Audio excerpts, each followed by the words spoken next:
Desi duduk di depan cermin besar di kamarnya. Wajahnya dipoles riasan pengantin yang indah, gaun putih melekat di tubuhnya, lengkap dengan perhiasan emas yang berkilauan. Dari luar terdengar musik gamelan dan riuh tamu undangan yang sudah menunggu. Semua tampak seperti pernikahan yang sempurna, namun di dalam hati Desi, ada keganjilan yang tidak bisa ia abaikan. Ia tahu betul alasan mengapa ia duduk di kursi pengantin hari ini. Bukan karena cinta, bukan karena keyakinan, melainkan karena warisan. Ayahnya meninggal setahun lalu, meninggalkan harta yang melimpah, rumah besar, beberapa bidang tanah, tabungan, dan sebuah perusahaan distribusi sembako yang cukup stabil. Namun, ada satu syarat yang ditetapkan dalam surat wasiat, harta itu hanya akan jatuh sepenuhnya ke tangan Desi jika ia sudah menikah. Ibunya, Bu Ratna, sudah berkali-kali menekan Desi. Kalau kau tidak cepat menikah, semua aset ini akan sulit diurus. Kamu butuh pendamping. Warisan ini bisa lepas kalau tidak segera ada yang mengurus secara resmi. Desi, yang terbiasa hidup nyaman, tentu tidak ingin kehilangan apa yang sudah di depan mata. Maka ketika Guntur, seorang pemuda sederhana yang bekerja sebagai guru honorer di sekolah desa, melamarnya dengan penuh ketulusan, Desi menerima. Bukan karena ia mencintai Guntur. Bukan pula karena ia yakin Guntur akan jadi suami terbaik. Melainkan karena ia tahu dengan menikah, maka harta ayahnya resmi jatuh ke tangannya. Berbeda dengan Desi, Guntur benar-benar mencintainya. Sejak awal, ia melihat Desi sebagai sosok perempuan yang lembut dan anggun. Ketika lamaran diterima, hatinya berbunga-bunga. Terima kasih, Tuhan, ucapnya lirih malam itu. Aku janji akan membahagiakan Desi. Guntur datang dari keluarga sederhana. Ayahnya seorang buruh tani, ibunya berjualan sayur di pasar. Hidupnya tidak berlebih, tapi ia dikenal jujur dan pekerja keras. Saat kabar pernikahannya dengan Desi tersebar, banyak yang terkejut. Mereka tahu Desi berasal dari keluarga kaya, sementara Guntur hanyalah guru honorer dengan gaji pas-pasan. Namun Guntur percaya cinta bisa menyatukan semua perbedaan. Ia tidak tahu bahwa Desi menerima lamarannya bukan karena cinta, tapi karena syarat warisan. Hari itu rumah besar keluarga Desi penuh dengan tamu. Hiasan bunga tersusun rapi, makanan berlimpah, dan musik gamelan mengalun. Semua orang memuji. Wah, Desi cantik sekali. Guntur beruntung dapat istri seperti Desi.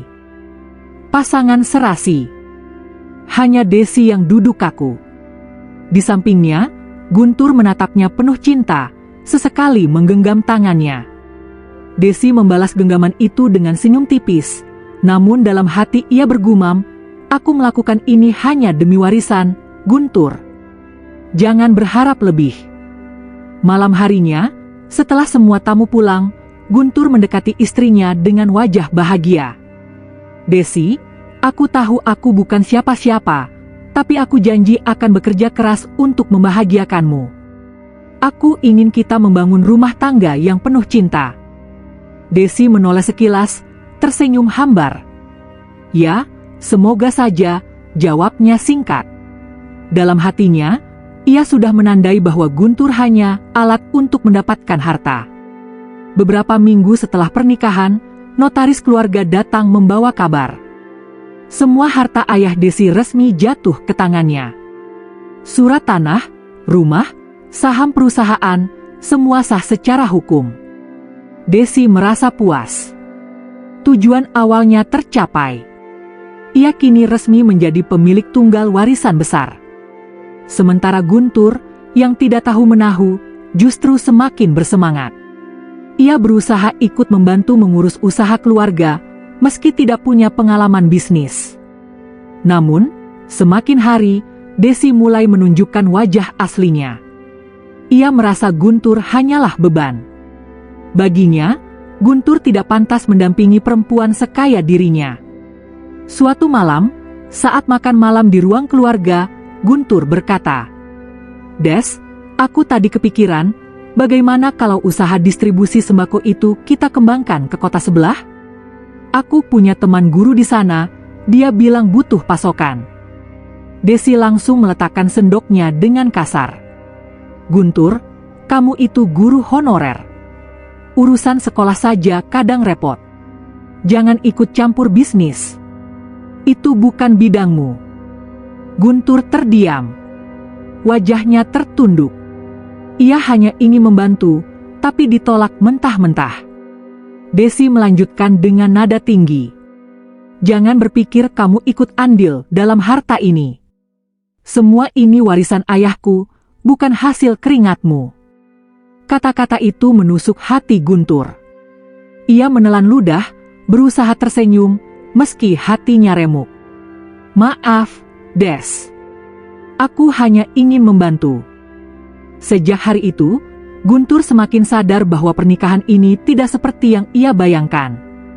Di sela kesibukannya mengurus warisan, Desi kembali bertemu dengan Dani, sahabat lama ayahnya yang kini menjadi pengusaha sukses. Dani sering datang menawarkan bantuan bisnis, memberikan masukan, bahkan sesekali mengajak Desi makan malam untuk membicarakan kerjasama. Bagi Desi, Dani jauh lebih menarik daripada Guntur. Berpenampilan rapi, berwawasan luas, bergaul dengan orang-orang penting, dan yang paling penting, kaya. Dalam hati kecilnya, Desi mulai membandingkan. Andai aku menikah dengan laki-laki seperti Dani, pasti hidupku lebih membanggakan. Tidak seperti bersama Guntur, lelaki miskin yang tak bisa apa-apa. Desi tidak sadar bahwa pikiran itulah awal dari retakan besar yang akan menghancurkan rumah tangganya. Pernikahan Desi dan Guntur baru berjalan beberapa bulan, tapi retakan-retakan kecil sudah mulai tampak jelas. Bagi Guntur, ia berusaha mati-matian menjaga rumah tangga mereka tetap harmonis. Ia tetap menjalankan tugasnya sebagai guru honorer, sambil sesekali membantu urusan rumah. Namun bagi Desi, semua itu tidak ada artinya. Sejak warisan jatuh sepenuhnya ke tangannya, Desi merasa semakin berkuasa. Ia mengatur rumah dengan caranya sendiri, mengelola bisnis dengan caranya sendiri, dan menyingkirkan setiap masukan dari Guntur. Setiap kali Guntur berusaha mendekat, Desi menjauh. Setiap kali Guntur ingin bicara, Desi menutup telinga. Bahkan, Desi mulai menolak sentuhan suaminya, membuat Guntur merasa dirinya tidak lebih dari tamu di rumahnya sendiri. Suatu malam, Guntur mencoba berbicara dari hati ke hati. Des, aku merasa kamu menjauh. Apa aku salah? Desi menatapnya dingin. Kamu tidak salah. Hanya saja, aku lelah hidup dengan orang yang tidak selevel denganku. Aku punya segalanya, Guntur. Kamu apa? Kata-kata itu menusuk hati Guntur seperti pisau. Ia hanya menunduk, mencoba menahan air mata. Di saat hubungan Desi dan Guntur merenggang, Dani semakin sering hadir. Awalnya ia hanya datang untuk membicarakan kerjasama bisnis, tapi lama-lama, pertemuan itu terasa berbeda. Dani tahu betul cara mengambil hati Desi. Ia datang dengan mobil mewah, mengenakan jas rapi, membawa bunga atau hadiah kecil setiap kali bertemu. Sesekali ia memuji Desi di depan karyawan perusahaan keluarga. Desi, kamu benar-benar pewaris yang cerdas. Andai ayahmu masih hidup, pasti bangga melihatmu. Desi tersenyum, hatinya berbunga. Ia merasa dihargai, merasa dimengerti. Hal yang tak pernah ia dapatkan dari Guntur.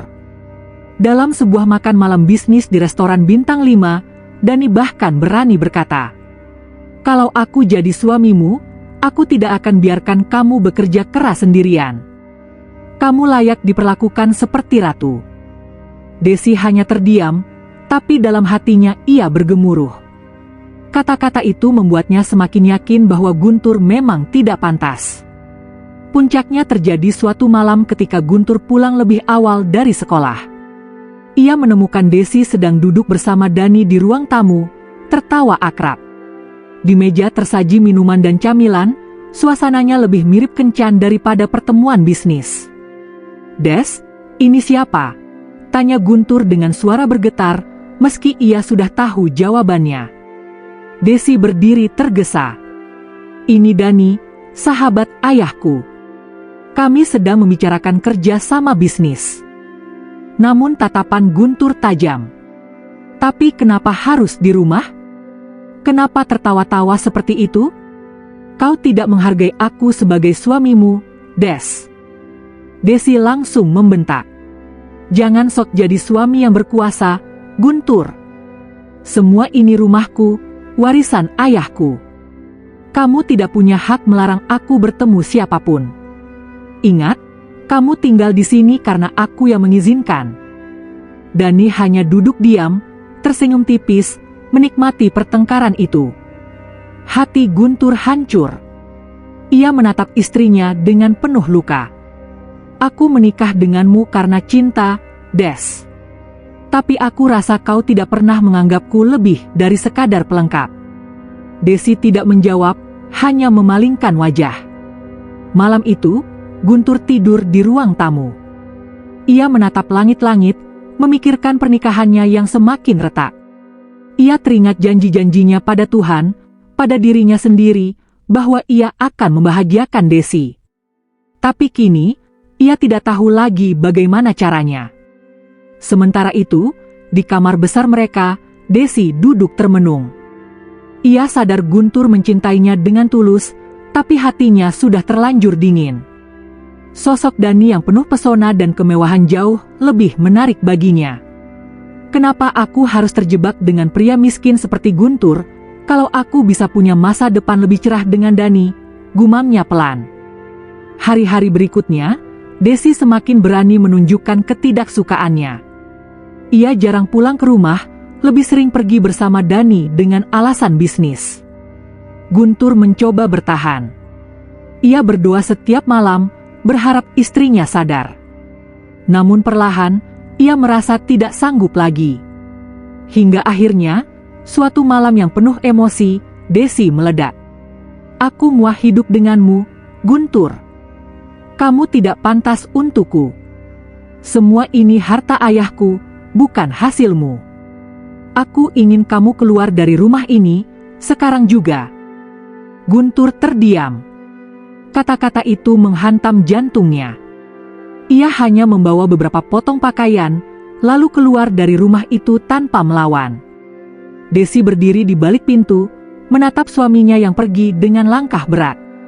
Ada sedikit rasa bersalah, tapi ia menepisnya cepat. Dengan begini aku bebas. Aku bisa bersama Dani tanpa beban. Namun, ia tidak tahu bahwa keputusannya malam itu akan menjadi awal dari kehancurannya sendiri. Setelah mengusir Guntur dari rumah, Desi merasa hidupnya lebih ringan. Tidak ada lagi keluhan, tidak ada lagi suara yang menegurnya. Ia merasa bebas, dan kebebasan itu ia gunakan untuk semakin dekat dengan Dani. Beberapa minggu setelah Guntur pergi, Dani semakin sering mengajak Desi keluar. Restoran mewah, pesta bisnis, bahkan perjalanan singkat ke luar kota. Dani selalu memperlakukan Desi bak seorang ratu.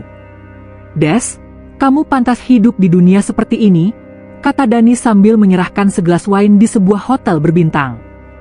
Kamu tidak pantas terikat dengan laki-laki biasa yang tidak tahu bagaimana memperlakukanmu. Desi tersenyum, hatinya dipenuhi rasa bangga. Ia merasa telah membuat keputusan tepat dengan mengusir Guntur. Bersama Dani, ia yakin akan punya kehidupan lebih indah. Namun Dani bukan sekadar pria romantis. Ia juga seorang pengusaha yang licik. Setiap kali bertemu, selain membicarakan hal-hal pribadi, Dani selalu menyelipkan topik bisnis. Perusahaan sembako ini potensinya besar, Des, ujarnya suatu kali. Tapi kamu butuh investor kuat. Aku bisa bantu, asal kamu percaya padaku. Desi mengangguk. Aku memang butuh bantuanmu, Dani. Aku tidak punya banyak pengalaman. Tenang, kata Dani dengan senyum meyakinkan. Kamu tinggal tanda tangan saja. Biar aku yang urus semuanya. Tanpa banyak berpikir, Desi mulai menandatangani berbagai dokumen kerjasama. Baginya, itu hanyalah formalitas. Ia terlalu percaya pada Dani. Seiring waktu, hidup Desi tampak semakin mewah. Mobil barunya terparkir di garasi, rumahnya sering dipenuhi tamu bisnis kelas atas, dan namanya mulai dikenal di kalangan pengusaha. Namun, di balik semua itu, ada yang tidak beres. Arus keuangan perusahaan mulai berubah. Beberapa aset dijual tanpa sepengetahuan Desi. Tabungan warisan perlahan berkurang. Semua itu atas persetujuan yang ditandatanganinya, tapi ia tidak pernah benar-benar membaca isi kontrak. Guntur pernah mencoba menghubungi, mengirim pesan singkat menanyakan kabar. Namun Desi tidak membalas. Dalam hatinya ia berkata, "Untuk apa aku menoleh ke belakang? Aku sudah punya segalanya bersama Dani." Meskipun tampak bahagia dari luar, sebenarnya ada kegelisahan dalam hati Desi. Setiap kali ia pulang ke rumah besar peninggalan ayahnya, ia merasa kesepian. Tidak ada Guntur yang dulu selalu menanyakan kabarnya. Tidak ada suara sederhana yang mengingatkan untuk makan atau beristirahat. Namun rasa itu cepat ia tepis.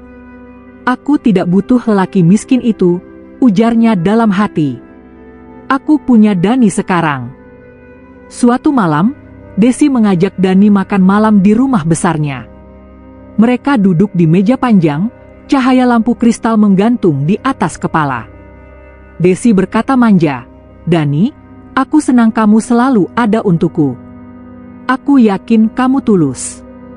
Dani tersenyum tipis, lalu berkata dengan nada dingin, "Tentu saja aku tulus, Des. Tapi kau harus ingat, bisnis ini butuh kepastian. Aku sudah investasikan banyak uang. Jangan sampai ada keraguan darimu." Nada suaranya membuat Desi sedikit tertekan. Itu bukan lagi suara romantis seorang pria yang memuja, melainkan suara pengusaha yang menuntut. Beberapa bulan kemudian, Desi dipanggil oleh notaris. Ada dokumen yang harus ia tanda tangani lagi.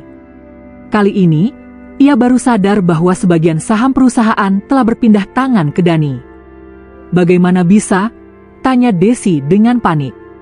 Notaris menjawab tenang, "Semua ada dalam kontrak yang sudah Anda tanda tangani, Bu Desi." Desi terdiam. Keringat dingin mengalir di pelipisnya. Ia baru sadar, tanpa membaca detail, ia telah memberikan sebagian kendali perusahaannya pada Dani. Ketika ia menanyakan hal itu, Dani hanya menjawab enteng, "Tenang saja, Des. Itu demi kebaikan kita. Jangan khawatir, aku akan urus semuanya." Meski hatinya resah, Desi memilih percaya. Ia terlalu dalam bergantung pada Dani. Malam itu, ketika Desi duduk sendirian di kamarnya, ia teringat pada Guntur. Lelaki sederhana yang dulu rela menelan hinaan demi cintanya. Lelaki yang pernah berkata, "Aku mungkin tidak punya apa-apa, Des. Tapi aku punya cinta yang tidak akan pernah habis untukmu." Air matanya hampir jatuh, tapi ia buru-buru menghapusnya. "Tidak, aku tidak boleh menyesal.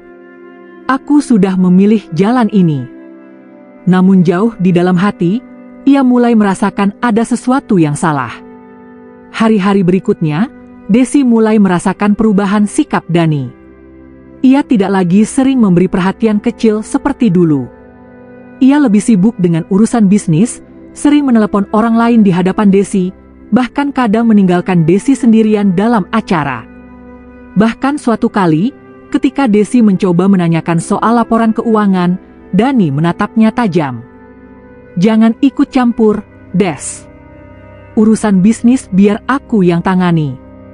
Kamu nikmati saja hidupmu." Nada suaranya keras, membuat Desi terdiam. Untuk pertama kalinya, ia merasa takut pada Dani. Di tengah rumah besar yang dulu penuh tawa, kini Desi merasa asing. Ia punya harta, ia punya Dani, tapi ia kehilangan kehangatan. Tidak ada lagi sapaan tulus Guntur. Tidak ada lagi pelukan sederhana yang menenangkan hati. Ia mulai bertanya dalam hati, apakah aku benar-benar bahagia? Atau aku hanya terjebak dalam ilusi yang diciptakan Dani? Namun, penyesalan itu baru akan benar-benar terasa ketika semuanya sudah terlambat. Tahun pertama setelah Guntur pergi, hidup Desi tampak gemerlap. Namun memasuki tahun kedua, satu persatu masalah muncul. Perusahaan sembako peninggalan ayahnya mulai goyah.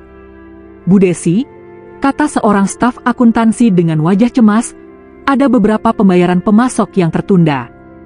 Dana kas kita terus menipis. Desi mengernyit. Bagaimana bisa? Bukankah Dani sudah mengurus semuanya? Staf itu saling pandang, lalu berbisik pelan. Sebagian besar dana perusahaan sudah dialihkan ke proyek lain, Bu. Dan semua itu disahkan lewat tanda tangan Anda. Jantung Desi berdetak kencang. Ia baru sadar, dokumen yang selama ini ia tanda tangani tanpa membaca, ternyata menjadi jalan bagi Dani untuk menguras perusahaannya. Malam itu, Desi menunggu Dani pulang. Begitu pintu terbuka, ia langsung menegur. Dani, apa maksud semua ini? Kenapa dana perusahaan berkurang drastis? Dani melempar jasnya ke sofa, lalu duduk santai. Des, jangan ribut. Semua sudah aku atur. Semua atur? Perusahaan hampir bangkrut. Desi berteriak, suaranya bergetar. Dani menatapnya dengan tatapan tajam, berbeda jauh dari pria manis yang dulu memujanya. Dengar, Des. Kamu itu tidak mengerti bisnis. Tugasmu hanya bersenang-senang. Urusan uang, serahkan padaku. Desi terdiam, hatinya bergetar. Ada rasa takut, tapi juga amarah yang menggelegak. Beberapa minggu kemudian, gosip mulai beredar. Desi mendengar dari seorang teman dekat bahwa Dani sering terlihat bersama perempuan lain di hotel bintang 5. Des, aku nggak enak ngomong, kata temannya dengan hati-hati, tapi aku lihat Dani, bukan sekali, tapi berkali-kali. Dia mesra dengan wanita lain. Desi seperti disambar petir. Awalnya ia tidak percaya. Namun suatu malam, ketika ia mencoba menelepon Dani, panggilannya ditolak berulang kali. Lalu tanpa sengaja, ia melihat postingan di media sosial, Dani sedang makan malam dengan seorang wanita muda, berpenampilan glamor. Hatinya hancur. Ternyata aku hanya alat baginya, alat untuk mendapatkan harta. Pukulan berikutnya datang dari notaris. Desi dipanggil untuk menandatangani surat penyerahan aset. Ia bingung, lalu bertanya, kenapa rumah ini juga harus dijaminkan? Notaris menatapnya iba. Bu Desi, rumah ini sudah atas nama perusahaan. Dan karena perusahaan bermasalah, rumah ini ikut dilelang. Desi hampir pingsan. Itu rumah warisan ayahnya, tempat penuh kenangan masa kecil. Ia tidak pernah sadar, selama ini ia sudah menandatangani persetujuan pengalihan aset ke Dani. Ketika ia menghubungi Dani untuk meminta penjelasan, teleponnya tidak pernah dijawab. Pesannya tidak dibalas. Dani menghilang, membawa sebagian besar harta yang tersisa. Dalam hitungan bulan, semua kemewahan yang dulu dimiliki Desi hilang begitu saja. Mobil mewah ditarik leasing, rumah besar dilelang, perusahaan jatuh bangkrut. Desi kini tinggal sendirian di sebuah kontrakan kecil, jauh dari kehidupan glamor yang dulu ia banggakan. Uang tabungan sudah habis untuk menutup hutang. Teman-teman bisnis yang dulu sering menyanjungnya pun menjauh. Malam-malamnya penuh tangis. Ia sering duduk menatap kosong, teringat wajah Guntur. Guntur, kamu benar. Aku salah besar. Aku buang orang yang tulus demi harta yang ternyata tidak bertahan lama. Suatu hari, Desi berjalan melewati pasar tradisional. Di sanalah ia tanpa sengaja melihat sosok yang tak asing, Guntur. Ia berdiri di depan sebuah toko kelontong sederhana, tampak sibuk melayani pembeli. Meski berpakaian sederhana, Wajahnya tampak lebih segar dan penuh semangat dibanding terakhir kali Desi melihatnya. Desi tertegun. Dia masih bisa tersenyum? Padahal dulu aku usir dengan hinaan. Ia hampir ingin mendekat, tapi rasa malu menahannya. Ia hanya berdiri di kejauhan, menatap lelaki yang dulu ia abaikan, kini tampak memiliki kehidupan lebih bermakna. Malam itu Desi kembali menangis. Ia merasa hidupnya sudah hancur. Tidak ada lagi rumah mewah, tidak ada lagi Dani, tidak ada lagi kebanggaan. Yang tersisa hanyalah penyesalan. Ia bergumam pelan, suaranya serak. Seandainya waktu bisa diputar kembali, aku tidak akan pernah meninggalkanmu, Guntur. Namun ia tahu, waktu tidak bisa diulang. Dan luka yang ia ciptakan sendiri kini menjadi beban yang harus ia tanggung seorang diri. Hari itu, hujan turun deras. Desi berjalan dengan payung lusuh, menuju kios kecil tempat ia bekerja sebagai penjaga warung. Sejak hartanya habis, ia terpaksa bekerja serabutan demi bertahan hidup. Tiba-tiba, langkahnya terhenti. Di seberang jalan, ia kembali melihat Guntur. Kali ini lebih jelas, ia berdiri di depan toko kelontong yang kini tampak lebih besar dan ramai. Di atas papan kayu tertulis, "Toko Guntur Jaya murah, lengkap, terpercaya." Hatinya tercekat. Lelaki yang dulu ia hina karena miskin, kini justru berhasil membangun usaha sendiri. Bukan warisan, bukan harta instan, tapi hasil kerja keras. Tanpa sadar, air mata mengalir di pipi Desi. Ia berdiri memandangi Guntur yang sedang membantu seorang ibu tua mengangkat belanjaan. Senyum Guntur hangat, tulus, penuh ketulusan yang sama seperti dulu. Kenapa aku begitu bodoh? Lelaki sebaik ini dulu aku buang demi harta. Desi ingin sekali mendekat, ingin meminta maaf, ingin merasakan kembali kehangatan yang dulu ia sia-siakan. Tapi hatinya ragu. Apakah Guntur masih mau menerimaku? Keberanian itu akhirnya muncul. Ia menyeberang jalan, payung kecilnya meneteskan air hujan. "Gan," suaranya lirih. Guntur menoleh. Wajahnya terkejut, lalu berubah datar. "Desi." Air mata Desi jatuh makin deras. "Gan, aku minta maaf. Aku sudah menghancurkan segalanya. Aku pilih harta, aku buang kamu, dan sekarang aku tidak punya apa-apa lagi." Guntur menatapnya lama, lalu berkata dengan nada tenang namun tegas, "Des, aku sudah lama belajar ikhlas. Apa yang kamu lakukan dulu memang melukai hatiku. Tapi aku tidak dendam. Aku justru bersyukur, karena dari luka itu aku belajar bangkit." Desi terisak, suaranya pecah, "Gan, bisakah aku kembali padamu?" Hening sejenak. Guntur menarik napas panjang. "Des, aku tidak bisa." Desi terpaku. "Kenapa, Gan? Apa kamu sudah tidak cinta padaku?" Guntur menggeleng pelan. "Cinta itu masih ada, Des. Tapi luka yang kamu tinggalkan terlalu dalam. Aku sudah belajar hidup tanpamu. Aku sudah menemukan jalanku sendiri. Dan sekarang, aku juga sudah menikah." Bagai petir menyambar, Desi terdiam. Kata-kata itu menghantam hatinya lebih keras daripada kehilangan rumah atau hartanya. Air matanya mengalir deras. "Jadi, aku terlambat." Guntur menunduk. "Kamu sendiri yang memilih jalanmu, Des. Aku hanya bisa mendoakan, semoga kamu menemukan kebahagiaanmu sendiri. Jangan ulangi kesalahan yang sama." Desi tersungkur di trotoar basah. Ia menangis sejadi-jadinya, hujan bercampur air mata.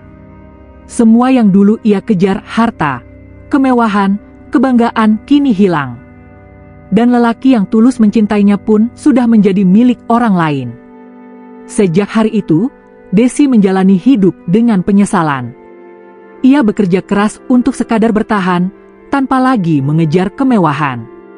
Namun hatinya selalu kosong, dihantui bayangan wajah Guntur yang kini sudah bahagia bersama orang lain. Di setiap doa, ia hanya bisa berbisik, "Andai waktu bisa kuputar kembali, aku akan memilihmu, Gan. Tapi sekarang aku harus menanggung akibat pilihanku sendiri." Begitulah, hidup kadang memberi pelajaran dengan cara yang paling menyakitkan. Desi kehilangan segalanya bukan karena takdir semata, tapi karena keserakahannya sendiri. Guntur, yang dulu dianggap hina karena miskin, justru bangkit menjadi lelaki kuat dan terhormat. Sedangkan Desi, yang memilih harta daripada cinta, akhirnya tenggelam dalam penyesalan yang tiada akhir. Malam itu, Desi duduk sendirian di kamar kontrakannya yang sempit. Lampu redup berkelip, suara hujan menetes di atap seng. Di tangannya ada foto lama, dirinya dan Guntur tersenyum bahagia pada hari pernikahan dulu. Air matanya jatuh, membasahi foto yang sudah lusuh. "Aku memilih harta, tapi justru kehilangan segalanya. Aku membuang cinta, dan kini hidupku hanya penuh penyesalan." Ia menutup wajahnya dengan kedua tangan, tubuhnya bergetar menahan tangis.